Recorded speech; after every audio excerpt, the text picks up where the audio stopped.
So a few weeks ago, I was telling my wife with everything that's going on down in Florida with DeSantis and everything that he's trying to do, we are going to need to boycott Florida. We don't need to go down there for nothing. At the time, her and Denacio were planning on taking a vacation together, but they ended up going to Chicago. Thank you, Jesus.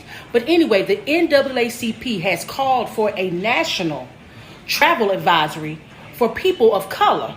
Come on, y'all. I watch the news all day long, but we have got to be in tune. We have got to really, really pay attention to what's going on. And if that means you need to pick up the paper and read the paper, if that means you need to watch CNN and see what's going on, if that means that you need to get close to some people that are higher up in the government to see what's happening, that's what we need to do. We don't need to put our money in places that we're not appreciated, celebrated, and just tolerated. Look at this, and I'll be right back. NAACP in Florida has moved forward with plans calling for out-of-state visitors to avoid traveling to Florida. This proposal comes in response to certain bills being discussed in Tallahassee that the NAACP says are targeting some minority communities. Action News Jack's Nick Gibson is live on the South Bank. Nick, you talked to the NAACP president here in Jacksonville, and he says enough is enough.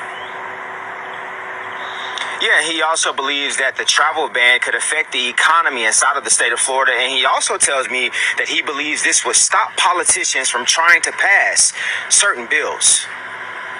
One way you can get the attention of those that are in power is when you hit them in the pocketbook. The NAACP of Florida came together this past weekend to discuss a travel ban they say could be implemented soon for the state of Florida. According to Jacksonville NAACP President Isaiah Rumlin, they approved a resolution about this ban to be presented to a national board within the next 3 to 4 weeks, and he believes the organization will go forward with it. Is that we will be advocating that people from other parts of the country don't visit Florida.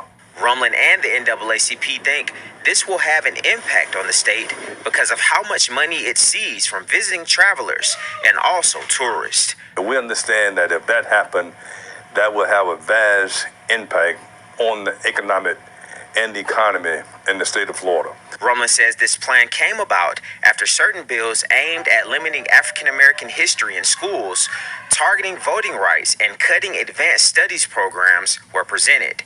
Action News Jax asked Florida Governor Ron DeSantis about this today during a press conference in Clay County. He questioned the reasoning behind the plan. This is a stunt to try to do that. It's a pure stunt. And fine, if you want to waste your time on a stunt, that's fine. Rumlin gave us his thoughts about the governor's reaction. We are serious. I think once the national board approves the resolution, he will see how serious we are and what kind of stunt we are.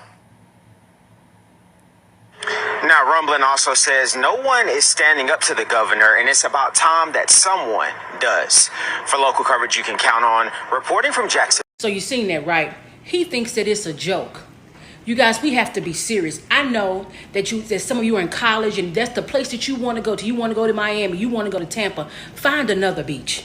Go to California, go to South Carolina, go to North Carolina, go somewhere else, go to Virginia Beach. But do not put your money, do not invest your dollars in a state that doesn't even invest itself in you.